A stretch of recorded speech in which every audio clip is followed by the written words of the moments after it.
विद्यार्थी मित्रों, आज हम लेसन नंबर 12 जिसका नाम है रानी, जिसके लेखक श्री है महादेवी वर्मा जी, जिनका जन्म 1907 में और निधन 5083 में हुआ था। हमने आगे देखा था कि किस तरह से महादेवी वर्मा ने यहाँ पर रानी नामक एक घोड़ी के बारे में बात की है कि उनके घर में रानी नामक घोड़ी आने से किस तरह से घर का वातावरण चेंज हो जाता है। ये सारी बातें हमने देखी थी। अब हम आगे देखेंगे कि क्या होता है इस लेसन के अंदर। वह इतनी सुंदर थी कि अब तक उसकी छवि आंखों में बसी जैसी है।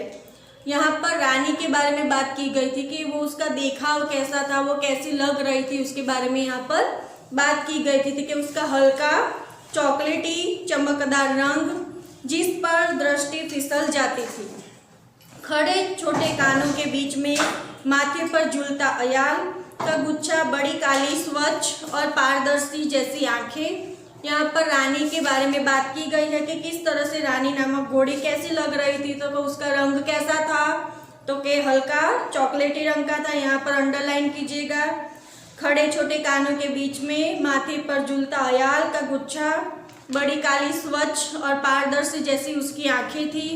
लाल नथुने जैसे फुला कर चारों औरों की गंध लेती रहती थी।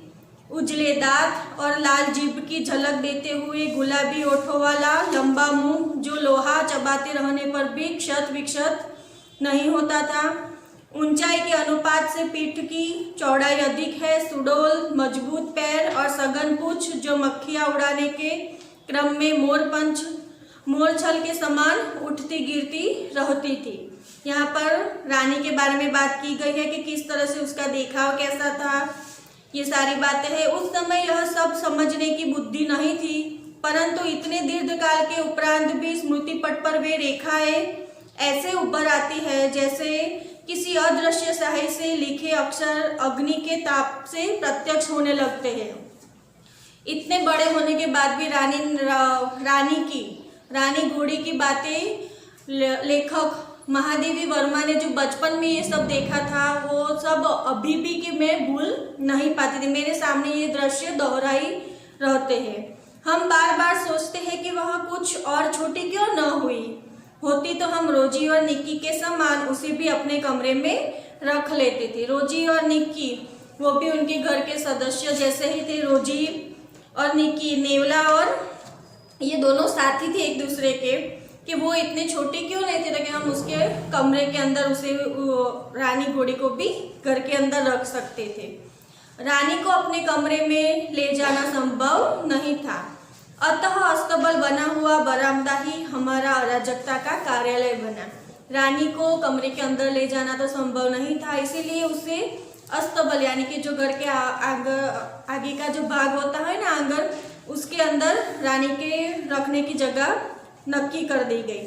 बरामदा घोड़े बांधने के लिए तो बना ही न था, अतः उसकी दीवार में एक खुली अलमारी और कई आते ताक थे। इन्हीं में हमारा स्वेच्छा विस्थापित और शरणार्थी खिलौनों का परिवार स्थापित होने लगा। बरामदे के अंदर एक अलमारी थी और दीवार के अंदर के थोड़े बहुत आते ताक थे। वहां पर हमने अपने खिलौनों की जगह फिक्स की हुई थी। रानी की गर्दन में झूल कर, उसके कानों और अयाल में फूल खोस कर और उसको बिस्कुट, मिठाई आदि खिला कर थोड़े ही दिनों में हमने उसे ऐसी मैत्री कर ली कि हमें न देखने पर वह अस्थिर होकर पैर पटकने और हिनहिनाने लगती थी।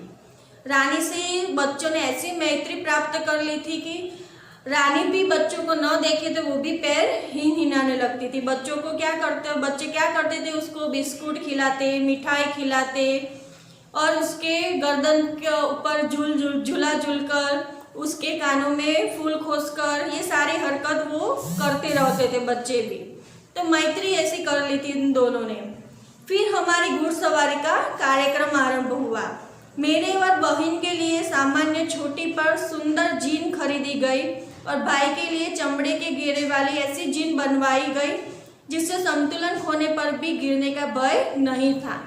घोड़े पर बैठने के लिए जीन बनाई जाती है जो चमड़े की होती है, जिससे संतुलन बराबर रहता है, पैर नीचे बराबर संतुलन रहते हैं। इसलिए कि अब हमारा क्या कार्यक्रम शुरू हुआ, घुड़सवारी का कार्यक्रम शुरू होता है। मेरे और बहन के लिए सामान्य और सुंदर छोटी सी जीन खरीदी गई और भाई के लिए चमड़े की जीन बनवाई गई कि जिससे संतुलन बराबर रहता है, नीचे गिरने का भय नहीं रहता है। बाहर के चबूतरे पर खड़े होकर हम बारी बारी से रानी पर आरूढ़ होते और छुट्टन साथ दौड़ता हुआ हमें घुमाता। घर के बाहर जो चबूतरा था उसके ऊपर से सब बच्चे बारी बारी से रानी की पीठ पर बैठते थे और छुट्टन उनके साथ रहता था। सवेरे भाई बहन घूमते और स्कूल से लौटने पर तीसरे पहर या संध्या समय मेरे साथ यह कार्यक्रम दोहराया जाता था। परंतु ऐसी सवारी से हमारी विद्रोही प्रकृति कैसे संतुष्ट हो सकती थी। अस्तबल में रानी की गर्दन में झूलकर तथा स्टूल के सहारे उसकी पीठ पर चढ़कर भी हमें संतोष न होता था। यहाँ पर उनके बालक का कैसा मन होता है कि इस बात से तो हमें संतुष्ट नहीं होता था कि हम तो ऐसे रोज सवारी करते थे, हम बारी बारी से बैठते थे, स्टूल के ऊपर चढ़कर भी रानी की पीठ पर बैठते थे, पर हमारा मन संतुष्ट नहीं होता था। तो बच्चों ने कुछ नया किया। क्या किया आगे देखते हैं।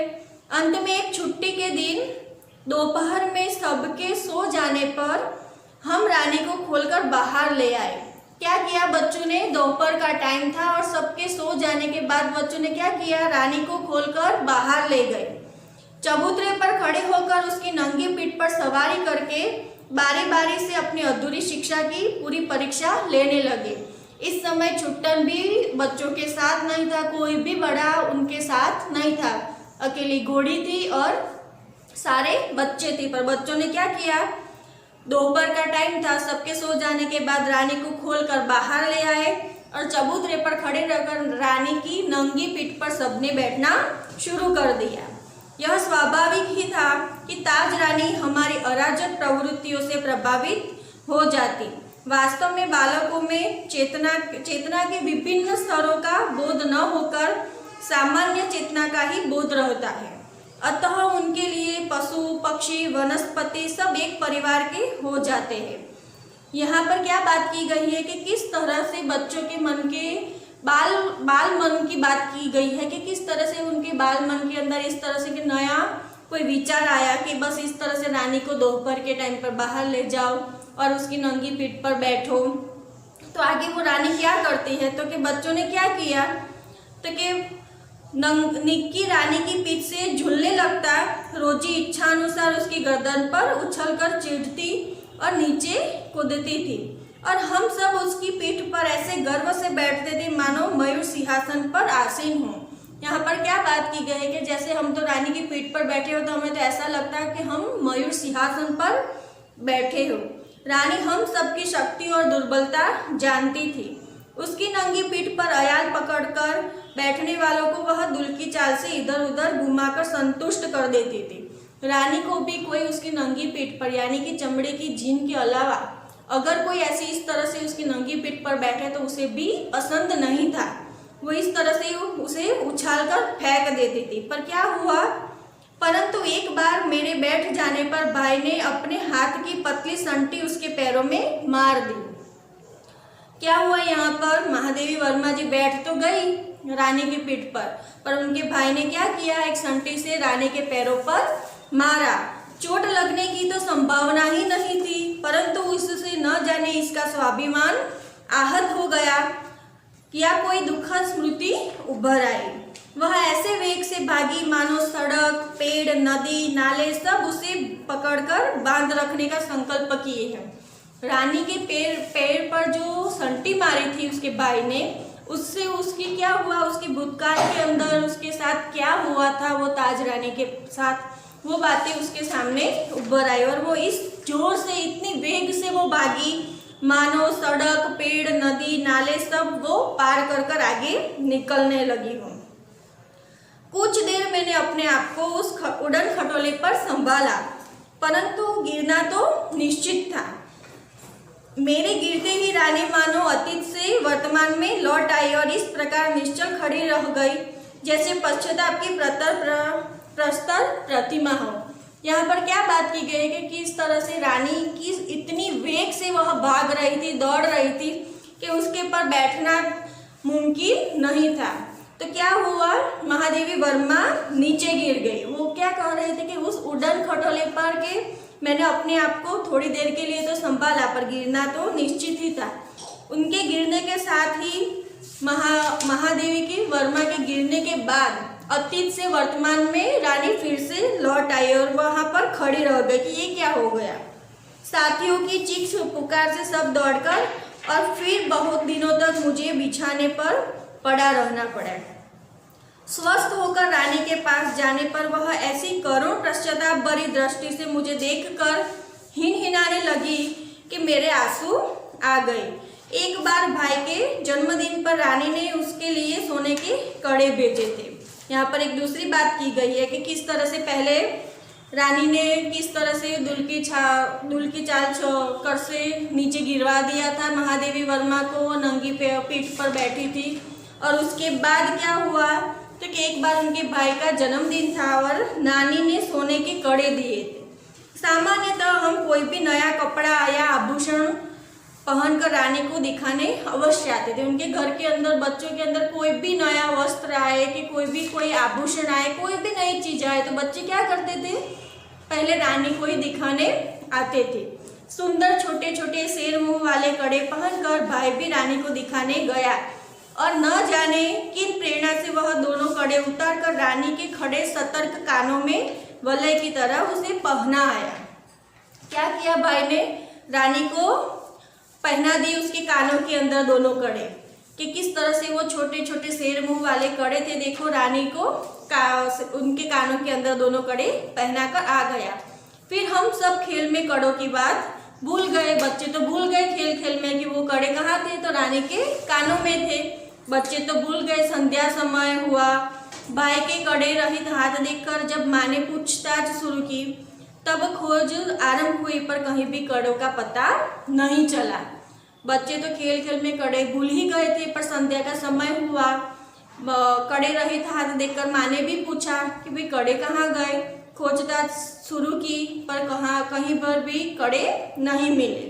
रानी अपने कानों को खुरों से खोदती और हिनहिनाती रही।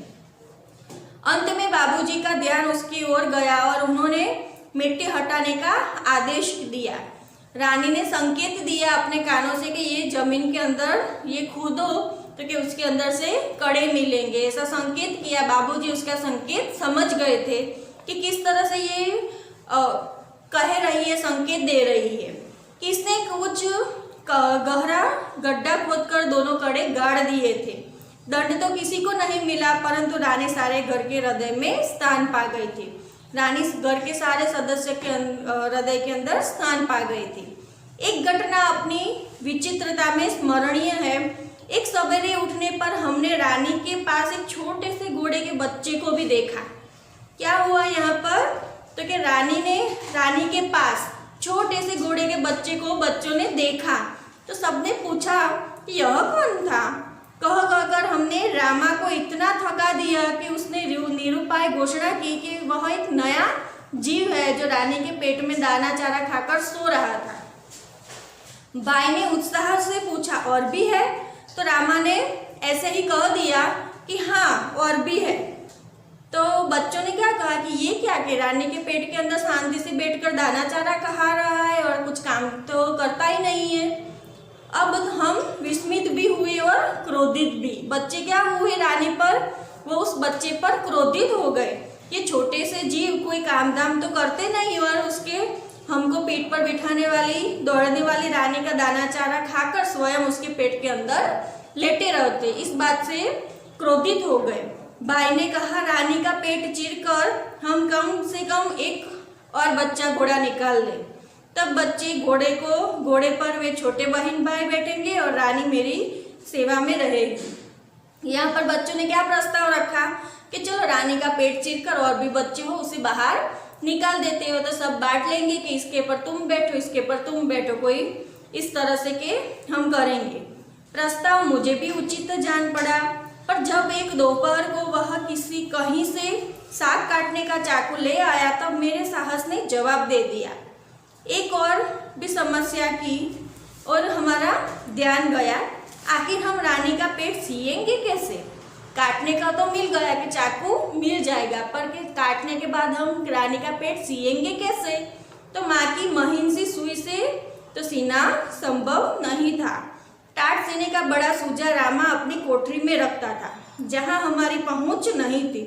कुछ दिनों के उपरांत जब रानी का अश्व शिशु कुछ बड़ा होकर दौड़ने लगा, तब हमें न अपना क्रोध स्मरण रहा और न प्रस्ताव।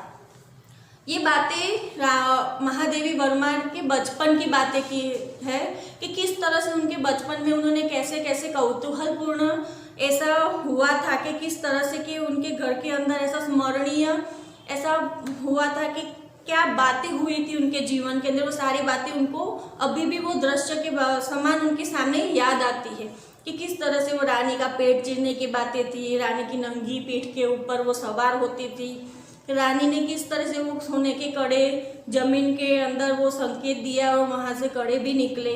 ये सारी बातें यहाँ पर की गई है महादेवी वर्मा ने। यहाँ पर ये लेसन पूरा होता है, इसकी PDF फाइल भी भेजी जाएगी और लेसन पूरे होने के बाद आपको टेस्ट भी दिया जाएगा, वो टेस्ट आपको कंप्लीट करना है। Thank you.